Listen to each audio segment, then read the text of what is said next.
Hi, Katrina. It's a pleasure to have you on the FWK show. First off, thank you for being a part of this show.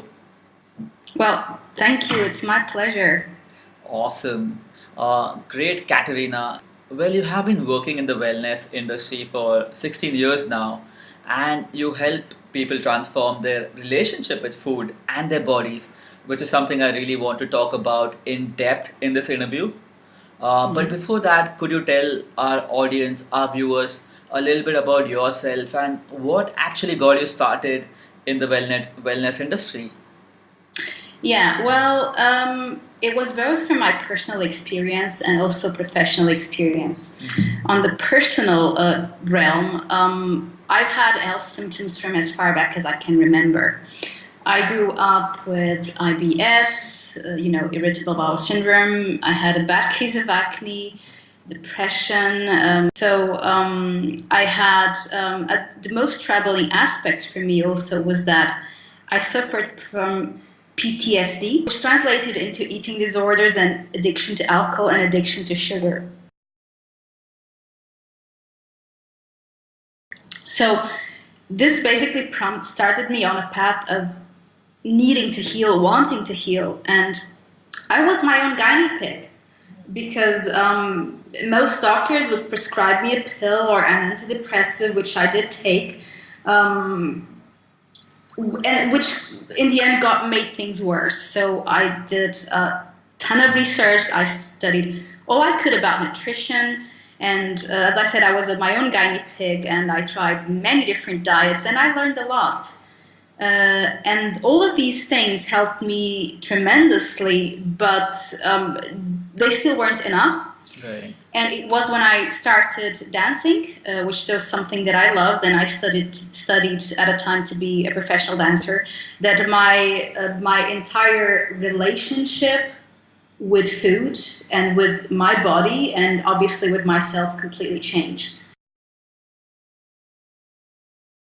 My physical posture changed, and with my physical posture, so my internal posture, my relationship with my body changed, my health changed, my immune system became stronger. And this was for me very, this is a poor word, but very enlightening, because it made me realize that I was not just a body that ate, nor a body that moved. I was both, and even more than that, I was also a person who felt and who thought. And all of these things together made me who I was, and deeply affected the way I ate, my potential health symptoms. And I started observing these same things in the clients I worked with. At the time, I started as a Pilates and Tai Chi teacher. Mm-hmm. And I noticed not only people's physical posture again changing and improving, and they would get rid of their back pains and their shoulder injuries and their headaches and so on,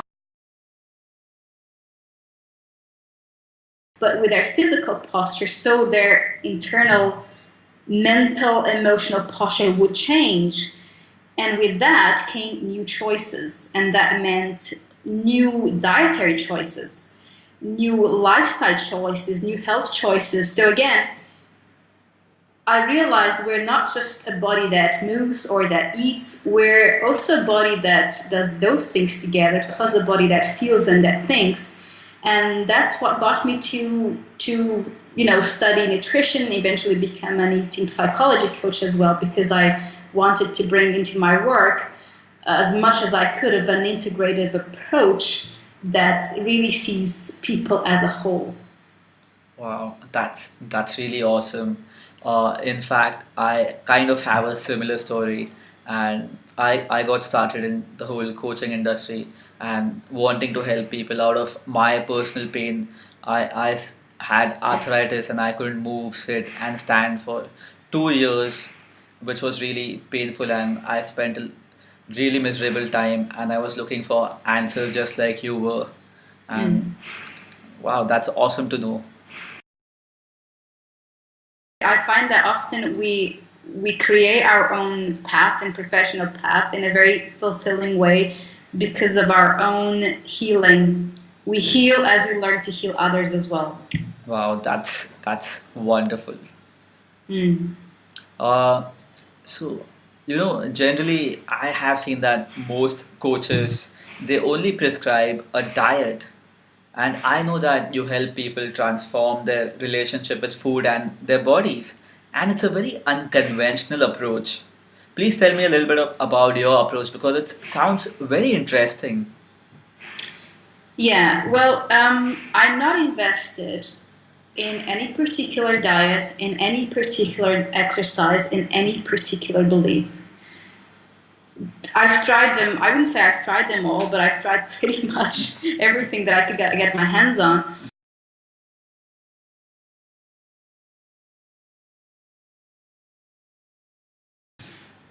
What I'm invested in is in what works for you. And I'm also invested in long-term results, not just quick fixes, because Right. I've also tried them. And there's a mind-blowing statistic that says that 98%, that's 98% of people who go on a weight loss diet gain the weight back, sometimes even more, within 1 to 2 years. Wow. That's just mind-blowing. So we see all of sometimes these success stories. Oh, I lost a bunch of weight. But are we following people back Right. months later, a year later? And most of the times they're gaining back the weight. So what is my approach about? I want to dig deeper. Because sometimes tweaking a person's diet is all they need. Sometimes it is. You tweak a diet and boom, you get a miracle. Right. Often it isn't. Again, I know it from personal experience, from my own journey.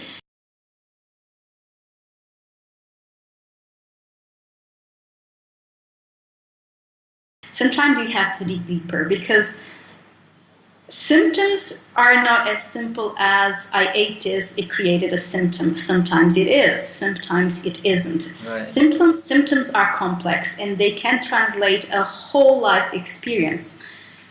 I'll give you an example from my own journey, and I mentioned before that I struggled with IBS since I can ever remember. I didn't know you would eat and not feel pain, and I didn't know at the time that my IBS, first of all, translated a poor diet, which was also a problem, and that IBS was also, in my case, an expression of past difficult, painful experiences that I hadn't digested.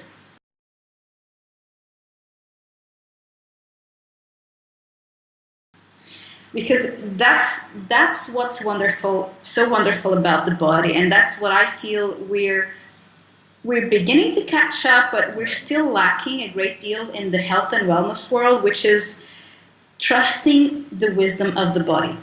We see a symptom and we want to fix it as quickly as we can, and there's a difference between fixing a symptom or listening to it. And I'm not even finger pointing because I spent a lifetime trying to fix my symptoms. So I'm not finger pointing. Right. I've been on that boat. But most cases, we have to learn to listen to symptom, because a symptom can mean many things. And I'm not even just speaking about only health symptoms, even weight gain. Weight gain can translate a very poor diet. Right. And we could also discuss why is this person having a poor diet. There's a whole, life experience, a whole set of components that can be behind that person's dietary choices. But besides that, there's also let's call it the symptom of weight gain. Let's call it a symptom. Can also be a translation for a person's experiences. It's not uncommon for a person, for example, to store weight as a symbolic means of protection. Right. Because that person was bullied in the past.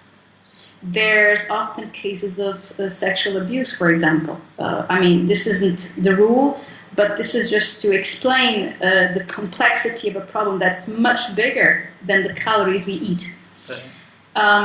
Now, on the more practical realm, I was going deeper now, but there's also something very practical that I like to call the stress response. that again is something that goes beyond the food we eat. When we eat, our body is wired to eat when we are in a state of relaxation. It's just simply how we are wired. So yes, you can eat while you're stressed, but you won't digest your food properly. Now, in this day and age, where we're just shoving down our lunch in 5 minutes, we're not really in a state of relaxation. And the problem with this is that we normalize a low level of stress. Right. So stress response doesn't mean, I'm being attacked. It means something as simple as running around and multitasking, which is what I'm calling a low level of stress. Now, what that does to you is, first of all, we normalize that stress. And then secondly, there's a whole set of internal responses, like our metabolism slows down. And with a slow metabolism comes weight gain. Our thyroid tends to slow down. Just to really quickly get into specifics, our LDL cholesterol levels go up, insulin goes up, cortisol goes up. We have less enzymatic output going into the gut, which means a more difficult digestion.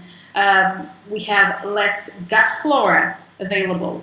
So this is just to give viewers an idea of the internal response that happens with a low level of stress. So again, to say, it's not just about the food we eat, it's about how we eat it.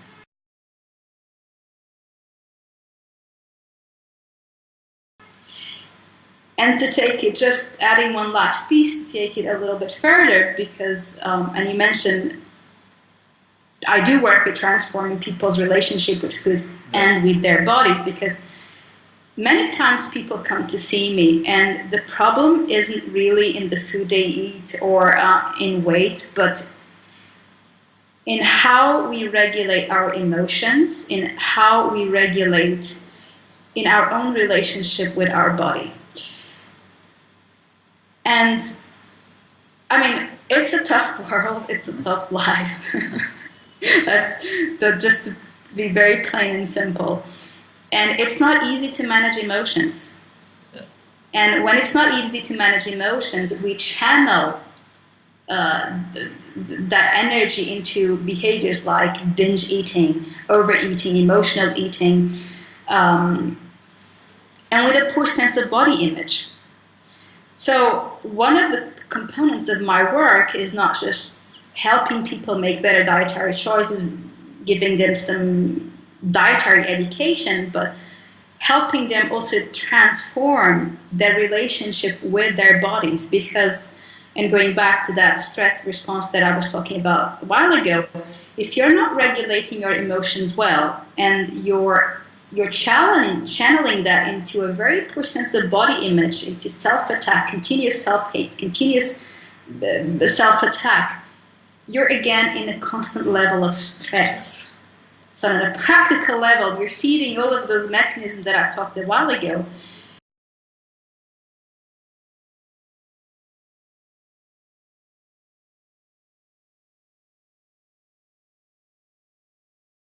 And besides that, you're probably chasing the wrong goal. So maybe you're coming to see me because you're thinking, this is just an example. Right. You're thinking, I need to lose weight. Maybe you really don't need to lose weight. Sometimes maybe you do, but maybe you don't. Maybe what's really behind the problem is a poor body image.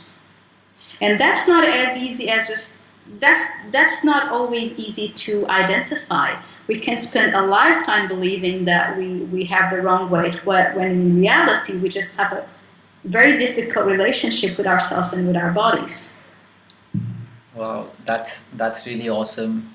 And I mean, a lot of times we just look at the diet and say, hey, we just need a new diet and that's what will change our life completely and will change our bodies completely. But there's so much depth to this, and your approach sounds really, really awesome. And I hardly see a lot of coaches getting so deep into understanding human psyche and how, like, a simple factor like a low level stress can really affect the body and the relationship with food.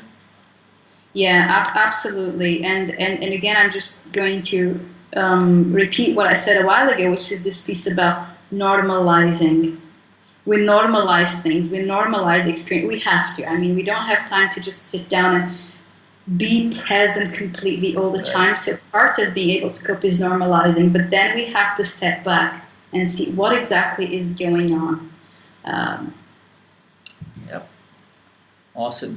And you said that you specialize in eating psychology. yeah. So, what are the top three mistakes people make when trying to adopt a healthier lifestyle or while trying to lose weight?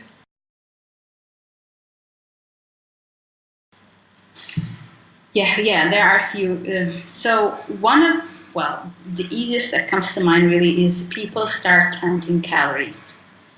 And because we assume, and legitimately, we were all taught that calories in, calories out. Oh, That's how it works. The more calories you eat, the more weight you gain, and that's far from being true. Calorie is not calories are made equal. Uh, Calories are very different, and not only that, we're not just what we eat, we are how we digest the food we eat. So this is particularly a problem, for example, with fat, because fat has an enormous amount of calories, right. and people tend to think that the less fat they eat, the better. Again, we are much more complex than the calories we eat. Plus, we are now starting to find that we've been, for a number of years, we've been following um, outdated science, specifically in regards to fat and calories, because again, not all calories are made equal, not all fats are made equal. So one of the things that I really advise people, if you're starting on a weight loss diet, is to get a dietary re-education, because again, it's not just about calories we eat. Our bodies are infinitely more complex, like some of the examples I gave before about how we digest, how we metabolize. And now picking, since I mentioned fat, the case in specific with fat, there's good fats and there are bad fats, and they can create completely different reactions internally in our bodies. I won't go further in this, but because this could be, there's many books, and this is a whole other interview on itself.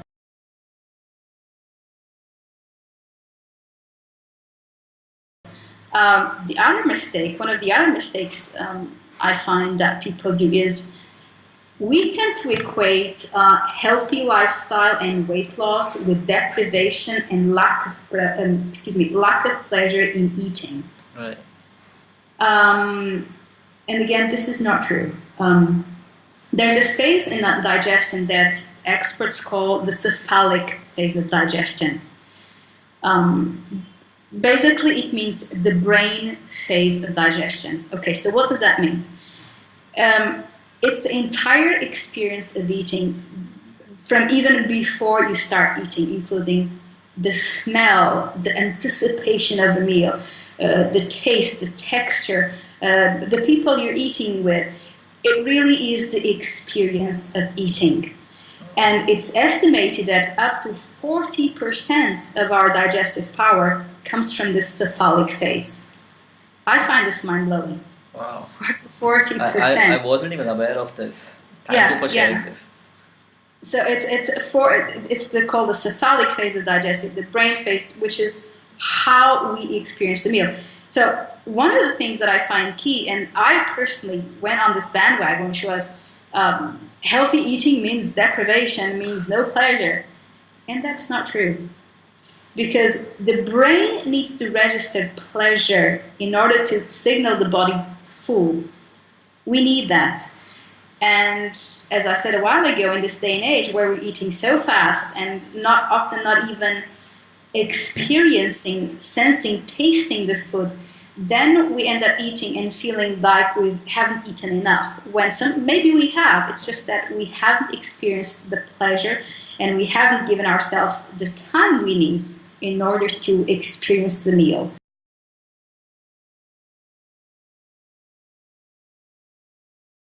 So again, another suggestion that I make people that are going on a weight loss diet is if you think that you have to deprive yourself, think twice.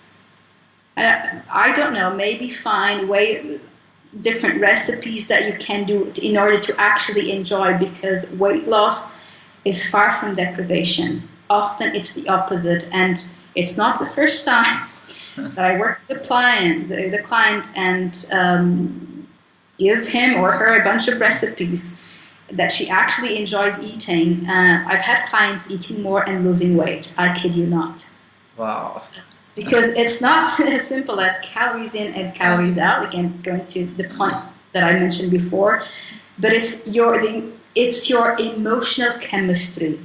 It's also about what I like to call your emotional metabolism that changes your physical metabolism. I hope that's making sense. Yep. Absolutely. And the last thing the last mistake that I think people tend to do is have an all or nothing approach. Now, I am the queen of all or nothing, so a person that used to bang your head against the wall and with this approach, I know all about all or nothing there is to have. I have a master's degree in all or nothing. So if you can learn something from me, please learn with my mistakes, which is we don't have to get it right all at once. We don't have to go on an epic journey all at once. Sometimes something epic happens organically because it was the time for it to happen. Most of the times it doesn't, and it's about gradual changes.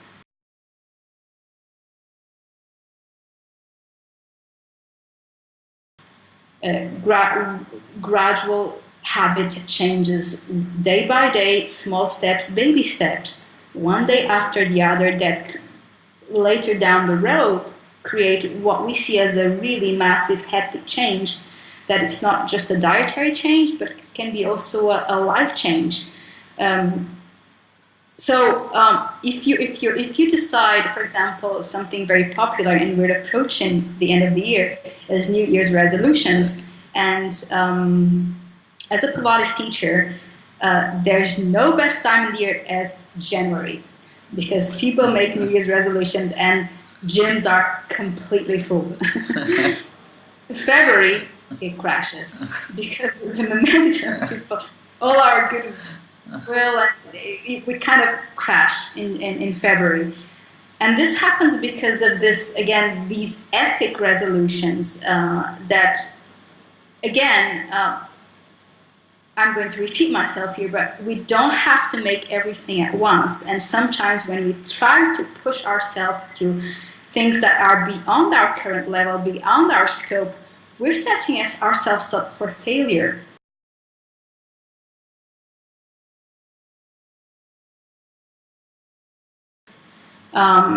And then we fall, and then we enter a loop of self-blame and guilt, and oh, I'm no good, I keep doing the wrong things, I can't even stick, I have no willpower. And the problem isn't willpower, is we were aiming for things that were beyond our reach at the moment. As I like to say, if you haven't walked in a while, don't expect yourself to go and run the marathon. Right. You have to start first walking, then walking a little bit faster, and then going for a jog and building up. And it's the same with entering a healthier lifestyle. And just one last piece on that, do expect yourself to fall, because you will. So when you fall, don't beat yourself up. It's part of the journey. So if you're entering the journey of getting healthier, it isn't as if you're going to go all the way up. It's not a straight line up, it's a wavy line. You will go up, for sure, but it's a bumpy line. There's ups and downs, and that's life. That's life. Wow, that's really awesome. So, like you guys heard, the three things you should really avoid is forget the whole calorie in, calorie out. Second, make sure that just leave the notion that hey, when you go on a weight loss diet you have to deprive yourself of food. No, that's not right. And just like Catarina said, her clients eat a lot of food, a lot of amazing food, and still end up losing weight. And the third Mm. thing, Rome wasn't built in a day, neither was the Great Wall of China. So just focus on one step at a time and you will be there. And I really liked the metaphor that you gave that hey, it's never going to be a straight line up. It will always be a up and down, a bumpy ride, which is how life is. Yeah. Awesome. We've had so many golden nuggets in this interview so far, and it's one of the best interviews I've had so far. Thank you so much, Katrina, for that. Thank you. Thank you, Karan. Awesome. So moving on, I know that you do these 90 minutes deep dive sessions, and I've heard that these 90-minute sessions can literally transform a client's life and leave them with a lot of increased awareness about themselves. Could you tell our listeners a little bit more about the deep dive sessions that you conduct? Yeah, sure. So this is I decided to have these deep dive 90-minute sessions. Before I would give people would work with me for a set of sessions, but I found that I like for people to get to know me and me to get people and know whether they like my approach and my whether we're a match before they proceed. That's why I decided to give people not just a 1 hour but this bigger chunk because as we've discussed, I don't like to just approach a person's diet, but dive a little deeper. And 1 hour isn't enough for that. So this 1.5 hour, usually the way it works is I work with people's diet. Yeah, we have a dietary assessment, health assessment, but also a life and lifestyle assessment. So we check the areas that seem to be more prominent life areas to what the client is coming to see me for. And this can be from the present, I don't know, work, relationships. It can be from the future, meaning worries, anticipation about the future, or stressors from past experiences. So these are the things that may be included in this 1.5 hour session. It really depends on the person. These are highly, highly, highly, highly personalized sessions. It's not like I have yes, I have follow a guideline, but each individual is unique, and so the session really varies. At the end of the session, I will give that person my assessment and homework because that's what I believe in. Implementation, and the homework may involve some dietary changes, and usually it does involve some lifestyle changes as well, so that you can start taking that integrative approach that we've been discussing. And then from there on, it's really a matter of if we want to continue working together, then we'll proceed, but at least we've had that in-depth session, that 1.5 hour session where we discuss all of these aspects, and it can go really quite deep, really deep. Often there's some deep transformation in just that 1.5 hour session, and it gives people the opportunity to know whether they want to continue, because obviously for deeper results, then ongoing guidance is important. And well, for viewers of this interview today, I'm very happy to offer anyone that want to try a deep dive session with me 50% off the session, which will be an offer that will be available for the next 48 hours, excuse me. So if you want to know how I work, if you want to have one-to-one experience with me, you can just jump in and book your session. I'm very happy to offer viewers a 50% discount. Wow, that is such an amazing offer. Thank you so much, Katrina, for that. I Yeah, am sure the FWK fans would love to jump on this offer. And I urge all the viewers and all the FWK fans to take Katrina up on this offer and go experience a deep dive session with her because I personally vouch that this session will be life transforming and you will end up learning so much about you. And personally, I think throughout this interview, I have learned so much from Katrina. So I highly, deeply urge you to take her up on this offer and take advantage of this 50% off, because it's going to be amazing and you will thank me later for it. Katrina, it was a pleasure talking to you, and I really appreciate the 50% discount for all the FWK fans. Well, one last question. I read on your site that your most treasured skill is your experience, is your personal experience, and sometimes we as coaches tend to get stuck in a lot of theory and Mm. forget about the personal experience element. So, out of your experience of working with hundreds of clients, what is that one thing that you would like to share with all the viewers who are looking at getting healthier and who are looking at losing weight and adopting a new healthier lifestyle?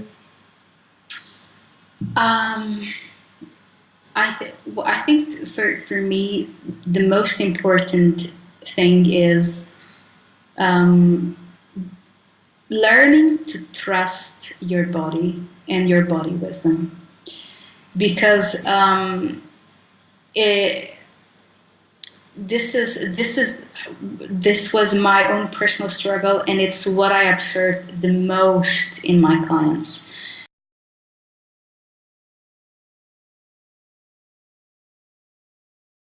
Not just with nutrition and eating psychology, but in Tai Chi and Pilates as well. It's like we don't really trust body, and we lose the ability to listen to what the body is saying. And I actually like to give viewers one tip. I'd like to leave them with a tip, because in order to develop this, what I'm calling this connection to listening to your body, because this is really crucial. You can read a bunch of books, which Right. I personally, I mean, if I could show you my library, I love books, I love reading, I love scientific data and nutritional information. But there's a point where we have to also learn to trust, to listen to the body. Because much as we learn, nothing will be as powerful as what our own body is telling us. And it does sometimes take practice to learn to listen. And one of the things that I recommend people to do, and it's very easy. Well, I wouldn't say easy. I would say simple and very doable, is to slow down and breathe. And breathe. For example, in line with what we discussed during an interview today, before each of your main meals, try to slow down and take a couple of deep breaths, because this will help relax you. And it goes back to everything we discussed about the stress response and you needing to relax, and you being able to be more present, more alert to the food you're eating, going back to that cephalic phase of digestion. But not only that, it will establish a clear communication between yourself and your body. You'll make wiser decisions because you're more present and more alert. And there's no power like your own power of making these choices. And powerful choices come by you being aware and present. And I think it's really helpful if you can slow down, take a couple of deep breaths, and just start implementing that simple practice in your life. And I think further down the road, you will start seeing some results, if not immediately. Wow, that's an amazing tip. And I don't know, the last time when I focused on breathing, and wow, it's an awesome tip. Thank you so Yeah, much. I would you're actually, this interview was so much fun, and it was such an amazing learning experience for me personally, and I'm sure for the viewers as well. I would like to throw in a complimentary question. Uh, I know that you do all these retreats in your country. Do you Mhm. plan to do one in India? I haven't thought of that yet. I think that you should put India in your map and do one here, because I'm sure people here would love it, and it's such an innovative and different approach to coaching that. people here need to see and experience your coaching? I have to say that I've been wanting to, I haven't been in India yet, but I've been wanting to visit for many, many, many years. And I think you're probably waking up that little, that little desire in me. Yes, probably something really very much for me to think about. Thank you, Karan. Yep. And if you would like uh, Fitness with Karan to help you in any way, organizing the retreat in India, we would love to have you in India.